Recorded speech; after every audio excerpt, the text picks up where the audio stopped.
Hi, this is Amina Chirapana, and as I offered to do a second part to this first portion of the book of Exodus, we're going to try to tackle most of it as fast as we can because it's a lot, but it's important that it's clear. So when we study this week, the second portion of this book of Exodus, then it would, we're going to start with the plagues. It would have a more, you have a better understanding of what is happening between the end of Genesis when everything was fine and Jacob blesses all his children, and then Joseph finally dies, and all is well. Doesn't say that anything was wrong or if they were slaves or anything like that. And then the book of Exodus starts, and here we are. They are all slaves, and they're being mistreated, and we start with the life of Moses. So what happened there? How did they go from one extreme to the other? You know, Joseph is second in command, and he dies, and all of a sudden they're slaves. So we know that there's 64 years in between the death of Joseph and the life of, the birth of Moses and his people being, God's people being in slavery.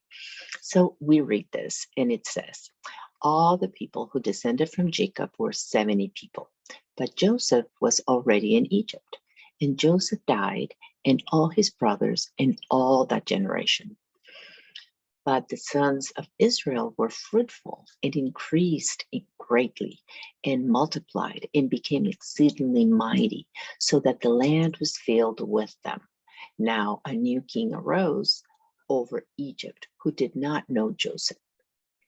And he said to his people, behold, the people of the sons of Israel are too many and too mighty for us. Come, let us deal shrewdly with them.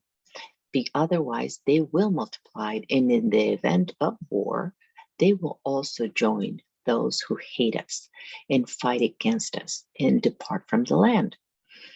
So they appointed taskmasters over them to oppress them with hard labor. The more they multiplied and the more they spread out, so that they dreaded the sons of Israel. The Egyptians used violence to compel the sons of Israel to labor, and they made their lives bitter with hard labor in mortar and bricks and all kinds of labor in the field, all their labors which they violently had them performed as slaves. But the more they oppressed them, the more they grew. So Pharaoh decreed that in order to stop them from growing in numbers, he told the Hebrew midwives to kill all the baby boys. But they fear God, and these midwives did not kill them. When they were asked why they hadn't killed them, they replied with a lie, that the Hebrew women were too vigorous and gave birth before they got to them. And God was pleased with that. And it just gives me the confidence to know that we never go against God's laws because someone tells us to do it. We see here that God is okay with their lies because of their actions honored him. He says, and we read, so God was good to the midwives, and the people multiplied and became very mighty. And because the midwives fear God, he established households for them. Then Pharaoh commanded all his people, saying, every son who is born, you are to throw into the Nile, but every daughter you are to keep alive. And when you read that, he's not talking about the taskmasters. He's not talking about just certain officers that were supposed to do this, or like the midwives. He's talking to all his people. So he is just letting carte blanche, anybody, you see a baby boy, throw it in the Nile. He's given the permission to kill. everyone. And you would think, well, how does that happen? How does Pharaoh create a national crisis and all of a sudden all the citizens are prepared to commit murder? And this is not the first time, and we need to be very open to this and see the signs, because we're seeing a lot of that happening. And it has happened in history over and over. And how does that develop? Well, one, he told them that the Hebrews were a threat to Egypt. We're hearing that about the unvaccinated, they're a threat to everyone. Well, if the vaccinated are okay, why do they have to fear the unvaccinated? Two, to be careful because they were cunning and would lie and deceive them not to trust the Hebrews. So he starts, okay, they're a threat. They can lie to us. We shouldn't trust them. It starts little by little. And then, because what is the narrative now is that they can't trust us because we're not vaccinated. So who knows where they've been? Who knows what they're doing? So they start creating this fear. Then third, they are not really human like you are, is what Pharaoh is telling his people. They look like you, but inside they're different. The Egyptians don't want to be confused with them, and they react with hatred. And that is what ends up happening. So now we don't have, we may look alike, but inside we don't have that vaccine that protects us or protects them. So they start creating this hatred. And I've seen people polarize families. This situation has polarized families. It has polarized co-workers in a job. And there's a lot of hatred, and people literally just yell at you that you're just a murderer, that you're irresponsible, that you don't care about others, etc. So when fear is the fuel that makes your life run, then you go back to day 2. You separate, right? Remember, there was the upper waters and the lower waters, and you separate and you unite with those that are fearful like you, which is the earthly ones. Because those of us that trust in God, and we're going to do what God said, no matter what people tell us, we're okay. We're in peace. We know what He wants from us, and we know He will protect us. There is, God is, like He did with those midwives, He will strengthen and establish our homes. So we don't have to worry about that. But when we're fearful, then we are constantly looking over our shoulders, thinking that somebody's going to cough. Oh, I can't breathe. And all this just stresses our immune system and makes it worse. Fear does not produce good fruit. Love does. So that is something that is important to keep in mind. Well, Moses is born, and after 3 months, his mother couldn't hide him anymore and placed him in a basket. That word is exactly the same word that Noah's Ark. And it is also being sealed with pitch and tar, just like Noah's Ark was. And he's placed in that basket or in that ark in the Nile, in the water, where he is rescued by Pharaoh's daughter. Moses' sister, Miriam, stays close by and offered the daughter of Pharaoh to find a Hebrew woman to nurse the baby. She agrees, and Miriam went and found his mother, Moses' mother, and she kept Moses for 2 years. And then he gave him back to the Pharaoh's daughter, and she raised him in the palace. When Moses grew up, he went to see his brethren at their hard labor. So we see then that obviously she had told him where he came from. Those that was not, she adopted him and he was raised in the palace as Pharaoh's grandson, but not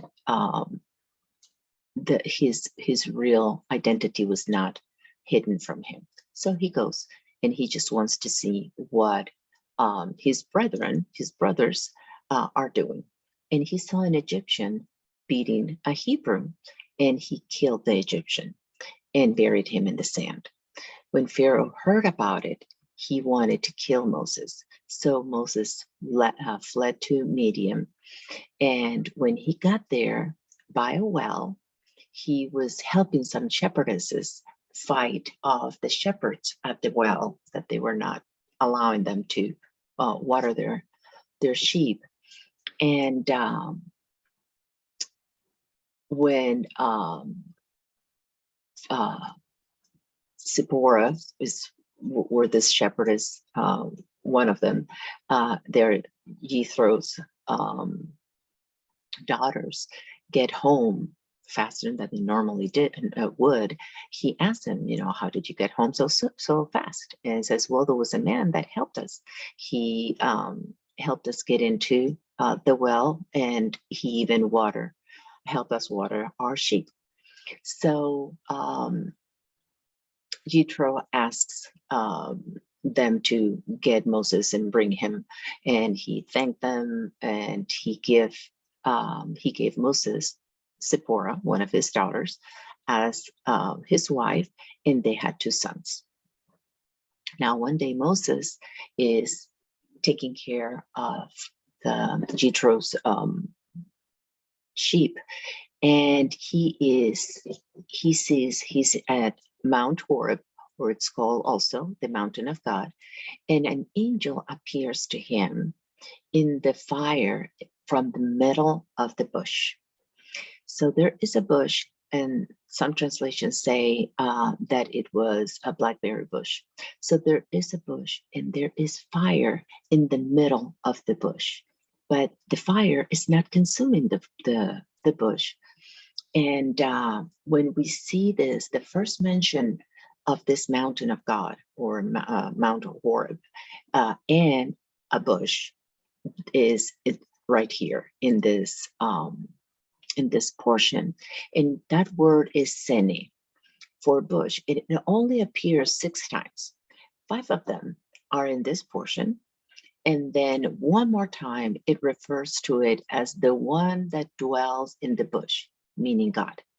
And so there's only 6. And when I look at the words, at the number 6, of course, I go back to day 6 of creation, when man and beast are created. Number 6 is the number of man.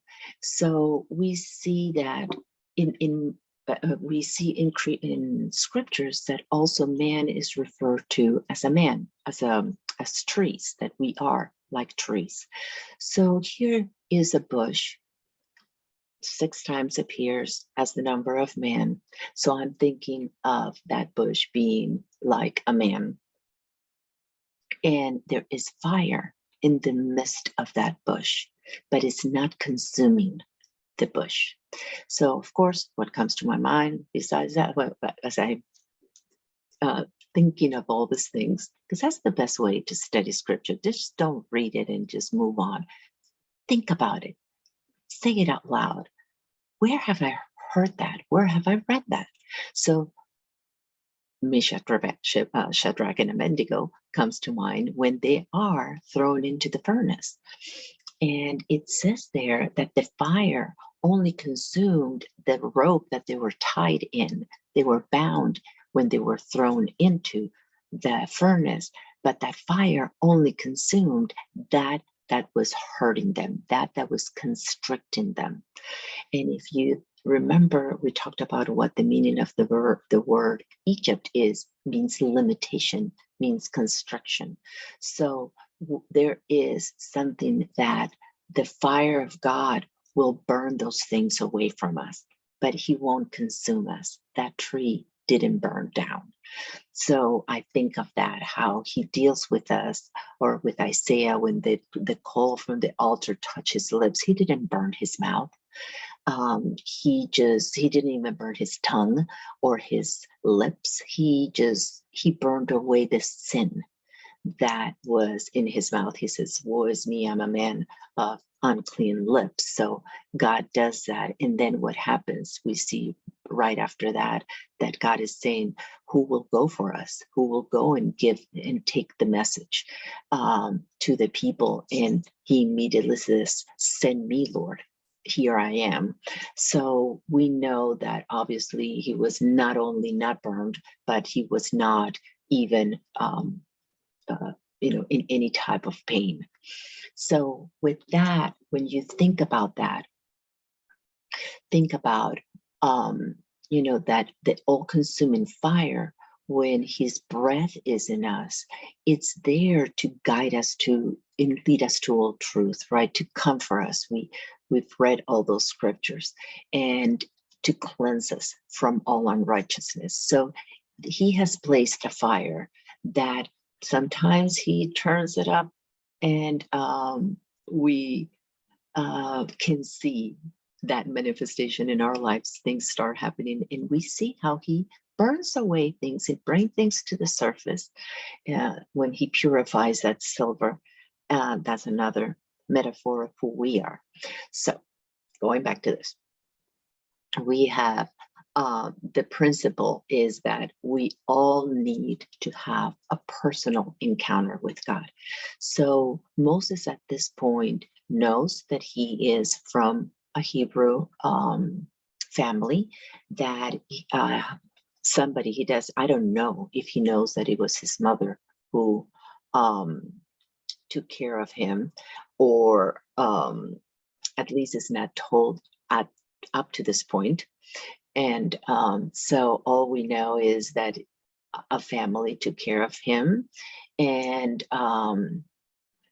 we know that he is being raised in Pharaoh's home under the culture of the Egyptians, not the Hebrew culture, because he was only 2 years old when he's sent back home with Pharaoh's daughter. So then that is, he knows about them. He knows that they are related, right? So when he sees that Egyptian beating the Hebrew, he reacts immediately and he kills. Well, that's not exactly what he was. The son-in-law of Pharaoh. He could have just made the man stop. He had that authority. He didn't have to kill him.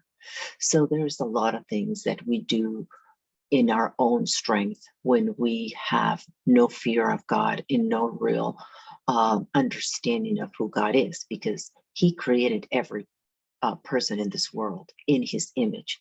Everybody has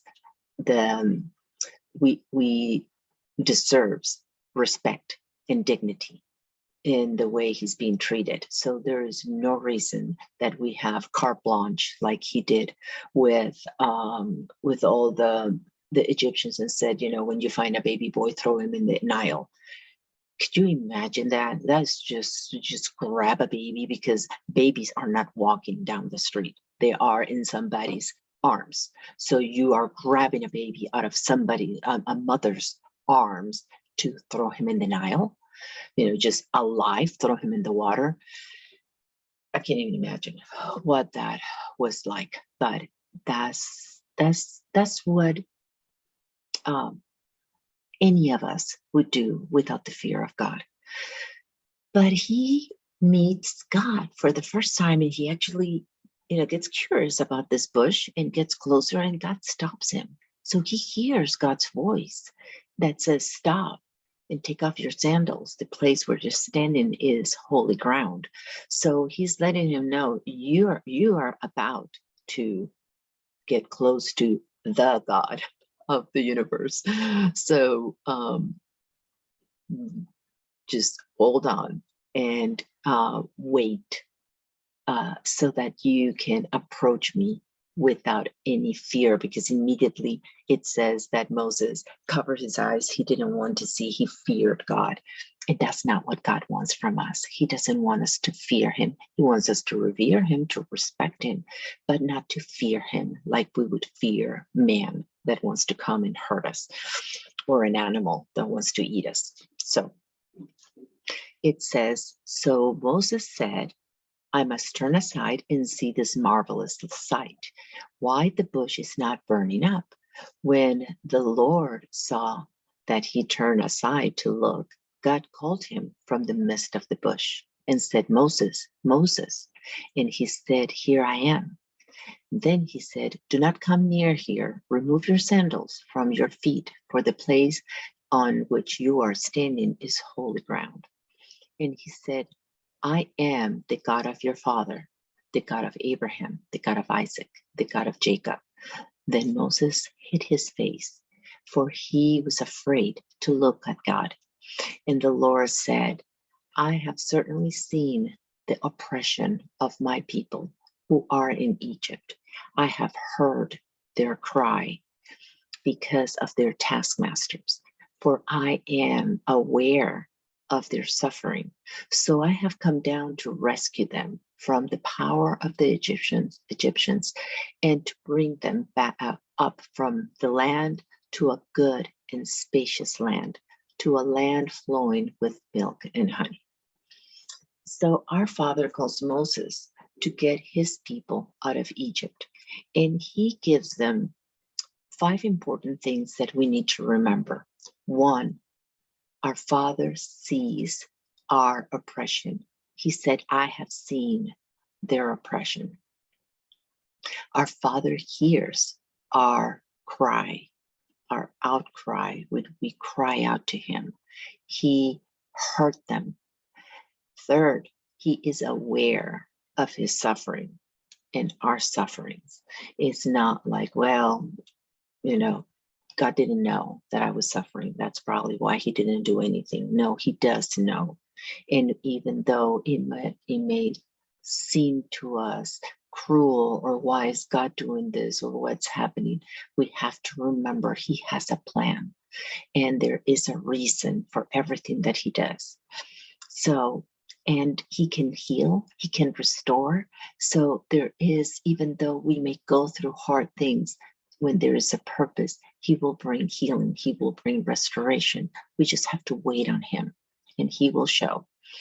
He will rescue us from the power of limitation, constriction, Egypt. He will rescue us from whatever is bounding us, whether it is someone, whether it is an addiction, whatever it is, anything that is holding us and it's limiting us and hurting us, he will intervene.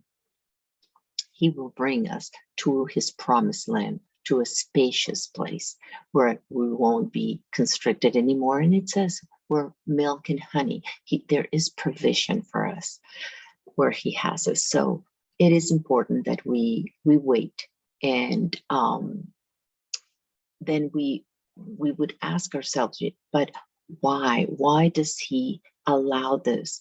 Well, there is something that he needed to do, because when he made the covenant with Abraham, he told him, your descendants will be slaves in a land not their own. So it's not like this is new. You didn't know that this was going to happen. They knew it. Abraham knew it. Isaac knew it. Jacob knew it.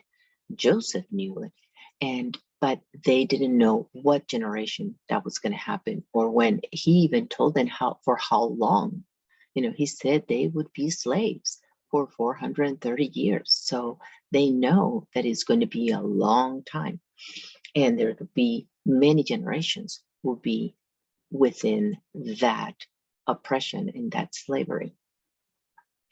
But abuse needs to be redeemed, and he will redeem abuse sooner or later in his time. So how do you know that that he is with you, that Moses, that he will lead them out of slavery. It says he will be with us, and the sign he gives Moses is that he leads them out of Egypt. He said, I will, and this is a sign, I will get them out. Even though at the beginning, especially in this portion, we don't see that happening. Actually, things got worse for them, but God said so. And that is something that it's important for us to remember. Journaling is so good for us. It's very healthy. And when we journal things, because we forget, there is a place that we can go back and see, oh yeah, you did tell me this. I forgot you told me. And then it gives us hope. It helps us remember that he is allowing us to know in advance, this is coming. I don't want you to be surprised, but he doesn't always tell us everything about it. But he said, they will come and worship in this mountain. So he says, this is how you know that I'm with you and I'm sending you. You will get them out. And when you get them out, you're going to bring them right here in this mountain where I am speaking to you from this burning bush. So there will be a full circle. What started at the tree is going to end at a tree. And we know that happened to them. They did come back to Mount Sinai, which is Mount Horeb, or the mountain of God, as a people when they leave Egypt. But think about that tree. What started at a tree will end in a tree. And we know our Messiah was crucified on a tree. So Moses then, the Moses that is right now talking to him out of the bush and goes into Egypt and comes out with them all the way to that mountain again, is not the same one. He's going to have to go through a lot of things before they're actually out of Egypt. And he lets them know that too. It says that in that, well, I won't say it before I get there, but one of the things that is important that we have to remember is that we are in Egypt. This world is Egypt. And it is a place of limitation. It's a place of constriction. It's not a place that it's, we get everything and everything is fine and nobody gets sick and nothing goes wrong and everybody's nice and nobody hurts anyone. Well, that's not the world that we live in.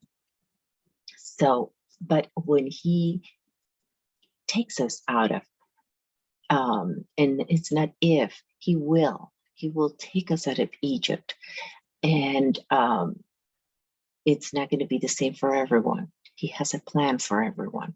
I understand that. And you may feel that you've been in that Egypt, in that horrible place, in that place of oppression, where you are suffering, you're in pain, and you're crying out for a long time. But take comfort in this portion to know that he knows, he's aware of your suffering. He has heard your cry. He knows that where you're at, and he will deliver you. Just trust and hope in him.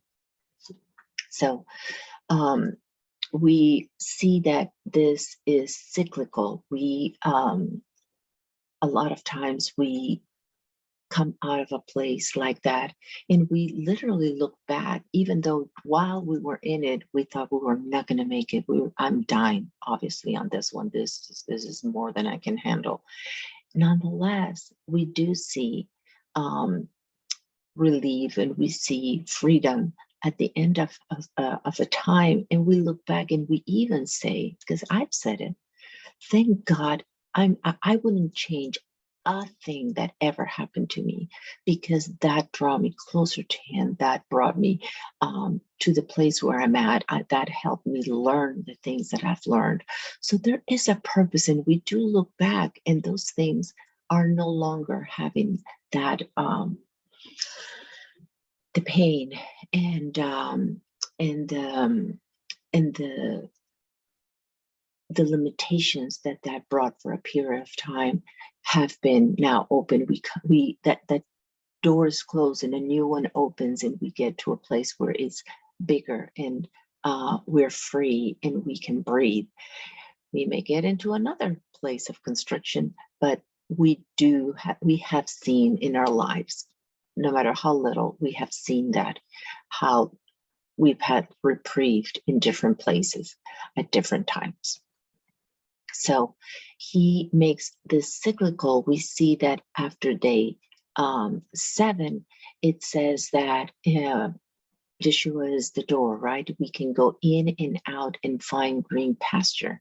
When to go in and out and find those green pasture? When we're in a desert.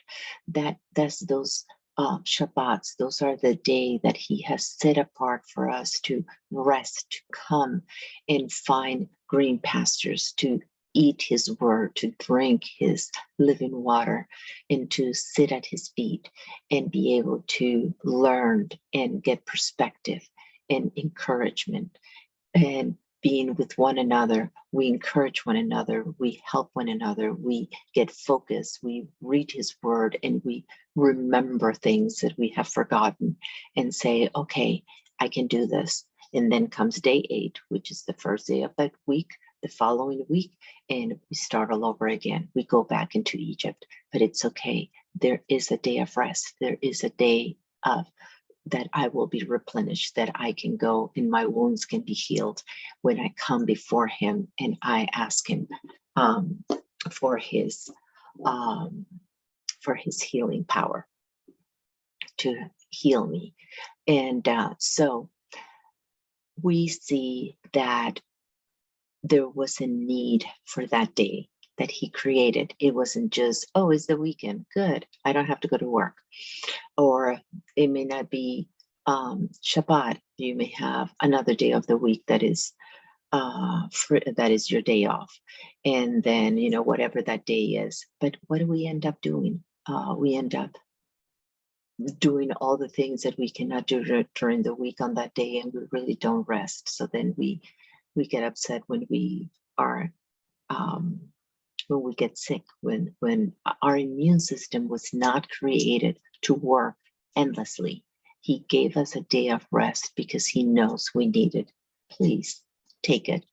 I'm the first one that before I did that, and I did that in my 50s. I actually, as a minister, as a pastor, as a counselor in different positions at whatever church I was, that Sundays were the days that I worked the most. That I was doing something, always, some kind of task, because I was in leadership, and so that it was what was required.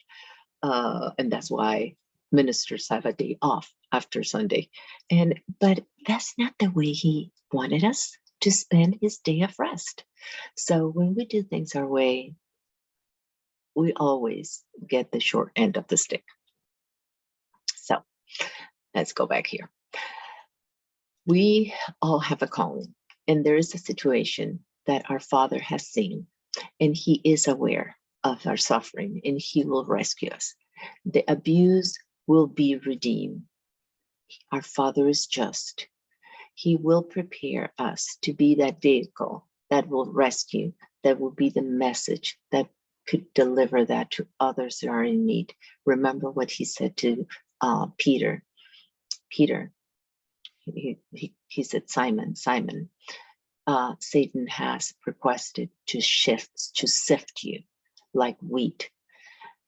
But I have prayed that when you, not if, when you come back, you would strengthen your brothers. So there are things that we go through, that we are sifted, and he is praying for us. He doesn't send us to the desert alone. You have to remember, there was a pillar of cloud during the day, there was a pillar of fire during the night. He was with them through the desert. And that's what he's telling us when we read the scripture. Just remember this. This is for you. This is not just for them. This is not a history lesson. This is for us, right? Today, whoever reads it. in that generation at that time. So Moses tries really hard to pass this job to someone else. He's like, no, I can't. Oh, I'm not eloquent. I cannot speak. I cannot do this. Can you send someone? I don't want to do this. But the father doesn't let him. He is, and finally Moses says, okay, who do I say has sent me? At this point, he is being introduced. God is revealing himself to him, and he's being introduced to God. And he doesn't know really what do I tell them? He was not raised among the Hebrews. He doesn't know what is God's name. He knows all the names of the Egyptians, which they have many. And then our father reveals his name to him, and he said, Ayeh Asher Eyeh. I will be what I will be, or I am who I am. And say to the people of Israel, and he says his name, Yud-Heh-Vav-Heh, that is the tetragrammaton, which is 4 letters that represents God. It's Yud, or a Y, and Hey is an H, V is a Vav, and another H is another Hey. So we have the name of God, and we've talked about the letters doing the other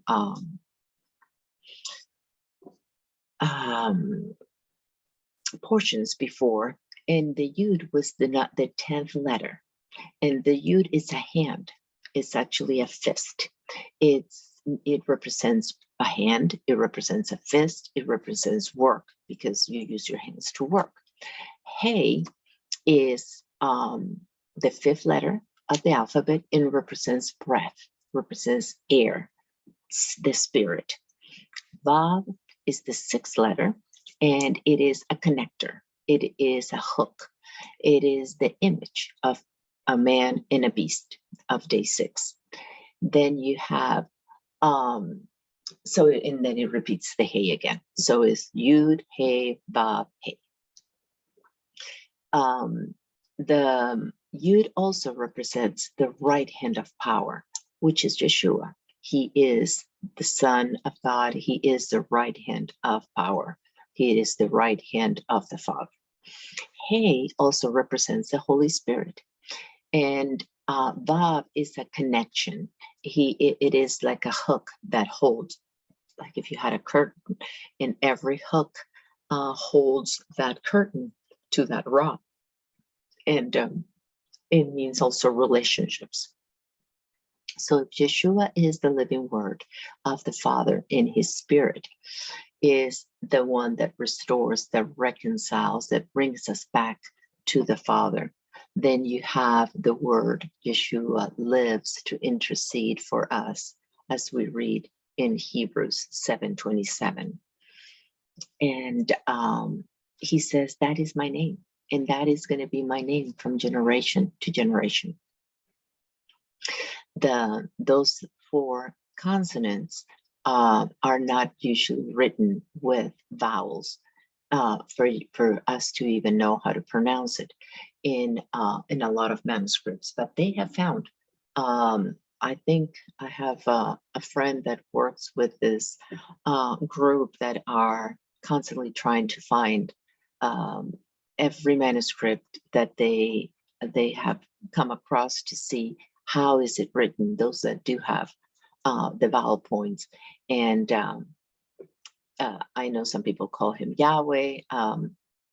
I've seen it written, and it was interesting. If you go to Strong's, it says Yahweh as you're reading it, but when you click on the number for that word and it takes you to the dictionary, it says Yehovah, the proper name of God. So why do they put Yahweh over there if it's Yehovah? I like Yehovah. So he gives his name. So we have then, There's so much. Okay. God gives him 3 signs. And these 3 signs are for the people. So 1, he says, who do I say sent me? And he said, I am who I am. My name is Jehovah. I am the one who sent you. I'm the God of Abraham, Isaac, and Jacob. Then he says, how would they know that you sent me? He says, I will give you 3 signs. The first sign is he had, what do you have in your hand? He had his staff. He's a shepherd. So he said, you have that, throw that staff on the ground. So he throws it on the ground and it becomes a snake.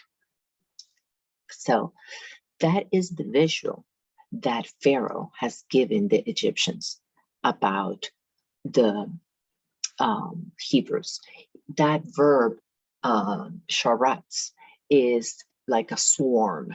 It's this type of word that is used for, crawling insects, from anything that it's not, when they're like locust or any type of just creep crawlers. Just, a swarm is just a number of too many to count, and they're all over, and they're a pest, and they're coming to eat you, or they're coming to hurt you, or they're coming to, destroy things around you.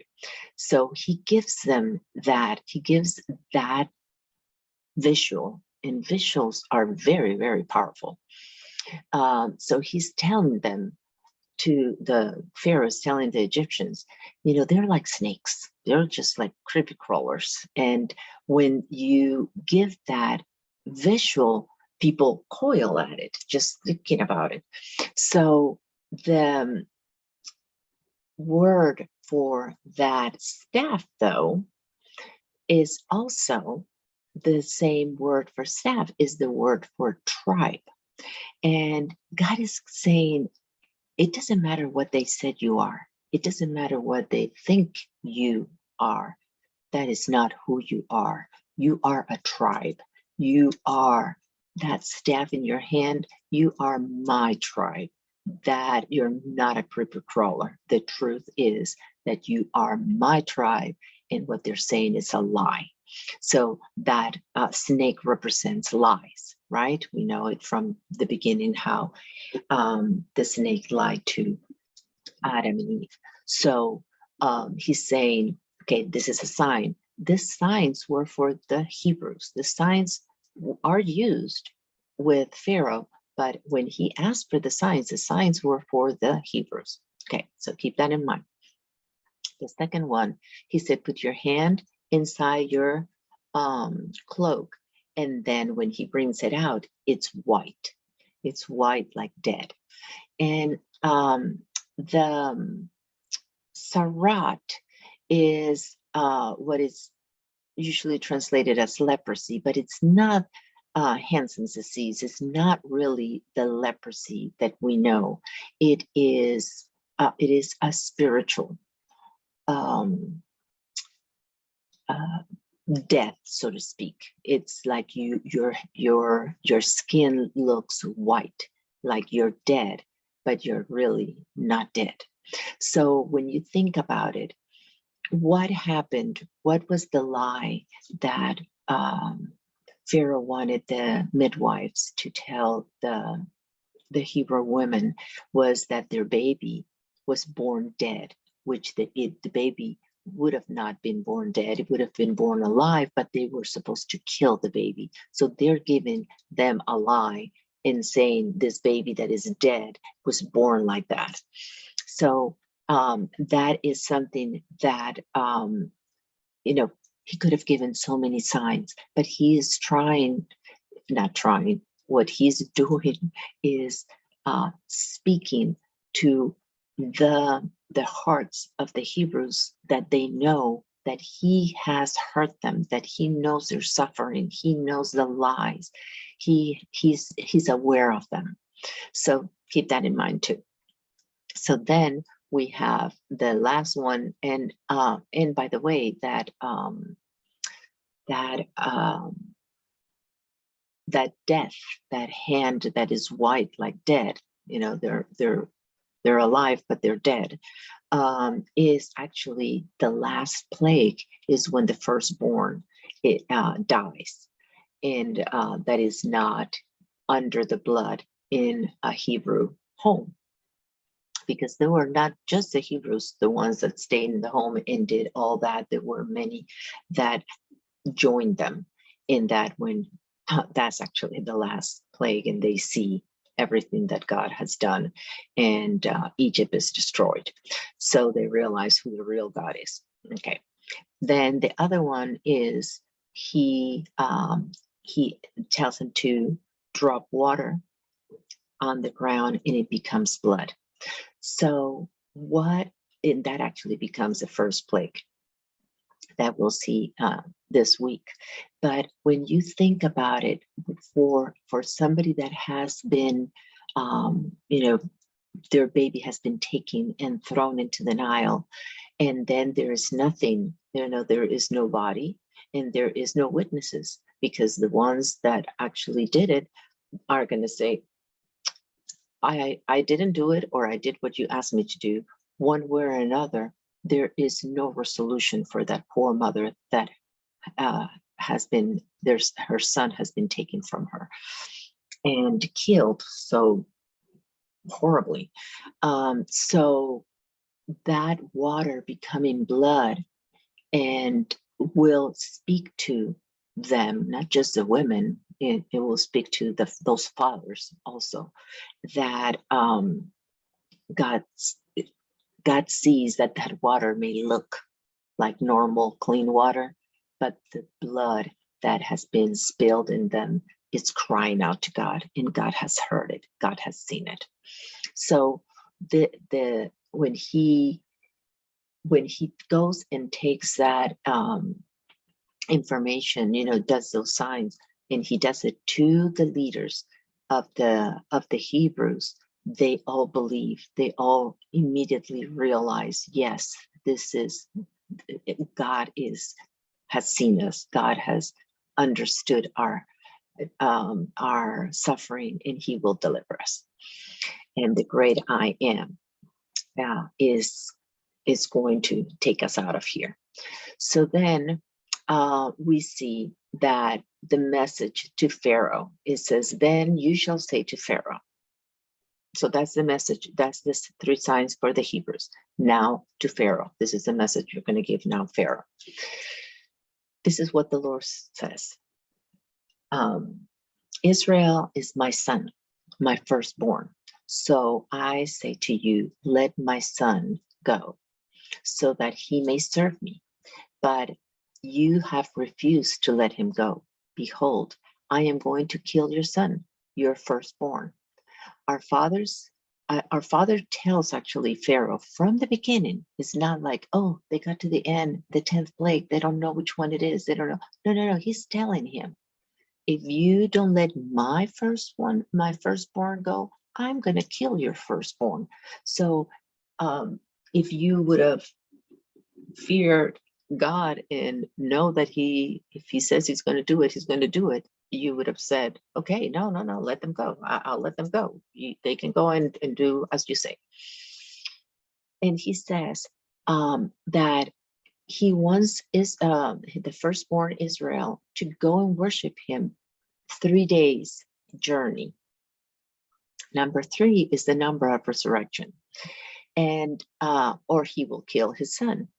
Well, obviously it's sad, but Pharaoh did not believe, and it would not let them go. And then all the plagues take place in a great nation that Egypt was at that time, that he fed the world. When there was famine in the world, people came from all over to get grain. And in Egypt, just because they don't believe God, all of a sudden is completely destroyed. And but they don't see, besides the ones that actually live with them, they don't see that. Our Father calls Israel his firstborn, and they need to leave Egypt on a 3-day journey to worship him. Yeshua is the only begotten Son of the Father. And he, after 3 days, that he leaves the land of the living, he resurrects. So we see those little cues that he keeps leaving us so that we know when we read back, yes, you were showing us. They didn't know it then because obviously they haven't seen they were not alive when Yeshua came. But we have been able to look back and read the story and the history of our people and seen that it all happened as he was foretelling it long time. Okay, so we are told in the book of Ephesians 40 times that we are in Messiah, that we are in Christ. So that journey that we have to take is a journey just like that he took with his disciples. He was with them for 3 years. So we are in this journey to go home, and we're going to face many things where we're going to have to make a decision. Who are we going to believe? Are we going to believe God in his word, or what Egypt is telling us? Like right now, if you don't do this, you will die. Well, that's not true. In the way they're presenting it is not the truth. But we have he will take us to an open place where we can worship when we believe him and we follow his instructions. So Moses asked Jethro, his father-in-law, to let him go back to Egypt to check on his brethren, and he says, go in peace. And then what happens is that Jethro, it says, but it came about at the overnight encampment on the way that Yahweh meets Moses and sought to put him to death. So Zipporah took a flint and cut off her son's foreskin and threw it at Moses' feet. And she said, you are indeed a groom of blood to me. So Jehovah left him alone. At that time, she said, you are a groom of blood because of the circumcision. Obviously, the Midianites didn't have circumcision on the 8th days, as Israel was commanded to do, because Moses' boys hadn't been circumcised. Now, there's all different stories on that. Some say that it was only the firstborn that wasn't circumcised, but the little one was. And that's why she only circumcised one and didn't circumcise the other. Some say that they did do circumcision, the Midianites, but only before the wedding. If they were going to get, a man is going to get married, then he would be circumcised prior to the wedding ceremony, obviously, so he would be healed and ready to not be in pain when he got married, but that they did it as adults and not as children. I don't know. I read so many things on that. I don't know. The thing is that God is taking them into the land, and Moses is a Levite, and a Levite has to fulfill the law. So the situation presented to, for whatever reason, I don't know if she already knew, if God showed her, an angel showed her, or they had that conversation before and they had decided not to do it. I don't know. All I know is that it was needed. She did it, and that spared Moses' life, and he was able to do all the requirements that he needed as a Levite to go back with Aaron to Egypt into his mission. So God tells Aaron, go to Mount Horeb, to the mountain of God, and meet Moses. And he does, and they Moses tells him all the signs that God has given him, and they go back to Egypt. He gathers all the leaders. Moses shows them the signs, and they all believe. It says that they bow their heads and worshiped. And it says, and after that, Moshe and Aaron entered and said to Pharaoh, thus says Lord Jehovah, the God of Israel, send my people out, and they will keep a feast for me in the wilderness. And Pharaoh said, who is Lord Jehovah, that I should listen to you, his voice, and send away Israel? I do not know, Lord Jehovah, neither I'm sending out Israel. And they said, Lord Jehovah, the God of the Hebrews, has been revealed unto us. Let us go on a journey of 3 days in the wilderness, and we will sacrifice to Lord Jehovah our God, lest he will attack us with a sword or with death. And the king of Egypt said to them, why do you, Moshe and Aaron, stop the people from their work? Go to work. Pharaoh told the taskmasters to make it harder on the people and to give them no straws, but still require the same amount of bricks every day. And the people complained and got angry with Moses and Aaron, and for doing that to them. It was bad enough, and now you made it worse. And Moses actually goes to our father and says, why have you done this? You said you were going to deliver them. Things are worse for them. You have not delivered them. And the portion ends where Lord Jehovah said to Moses or Moshe, now you shall see what I shall do to Pharaoh, because with a mighty hand he will send them out, and by and by an high arm he will bring them out, an outstretched arm. He will bring them out from this land. So that's how this portion ends. And there are certain phrases that I know this is long. Oh my goodness. Okay. That there are certain phrases that point out to the future. I just wanted to point out things that that are important for us to see, so that way we keep hope and we keep remembering that God has told us all along, so that we won't lose hope. And it says, and is there not your brother Aaron, the Levite? I know that he speaks fluently. That's when Moses is complaining that he doesn't speak fluently. And moreover, behold, he's coming out to meet you. When he sees you, he will be overjoyed. And when you think about that word, overjoyed, is the same when John the Baptist is inside his mother, Elizabeth, and Mary, who is pregnant with Yeshua, comes to see her. And when she greets her, the baby, John the Baptist, inside Elizabeth, is overjoyed. It flips, it says in the translation. So he knows that he's in the presence of the Messiah.